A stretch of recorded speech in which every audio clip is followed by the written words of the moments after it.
بسم اللہ الرحمن الرحیم۔ سیدنا انس رضی اللہ تعالیٰ عنہ بن مالک سے روایت ہے کہ رسول اللہ صلی اللہ علیہ وسلم نے ارشاد فرمایا کہ تم جانتے ہو کہ سخاوت کے معاملہ میں سب سے زیادہ سخی کون ہے؟ صحابہ رضی اللہ تعالیٰ عنہم نے عرض کیا، اللہ اور اس کا رسول صلی اللہ علیہ وسلم ہی خوب بہتر جانتے ہیں۔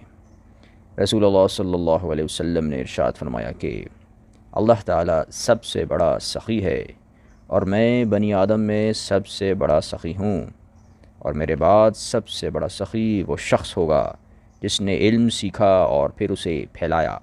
وہ شخص قیامت کے دن ایک امیر ہوگا یا ایک امت ہوگا۔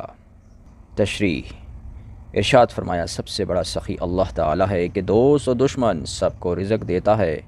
پھر انسانوں میں سب سے بڑا سخی رسول اللہ صلی اللہ علیہ وسلم ہیں، اور پھر علماء دین ہیں۔ یہ نہیں فرمایا کہ میرے بعد سب سے بڑا سخی وہ ہوگا جس نے مال خرچ کیا، لوگوں کو کھانا کھلایا، بلکہ یہ فرمایا کہ سب سے بڑا سخی وہ ہوگا جس نے دین کا علم سیکھا اور پھر پھیلایا۔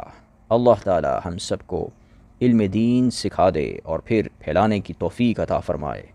اور آخر میں پھر یہ ارشاد فرمایا کہ یہ مانند آئے گا کہ وہ کسی کے تابع نہیں ہوگا بلکہ اس کے تابع اور لوگ ہوں گے، یا یہ فرمایا کہ وہ ایک جماعت کی مانند ہوگا۔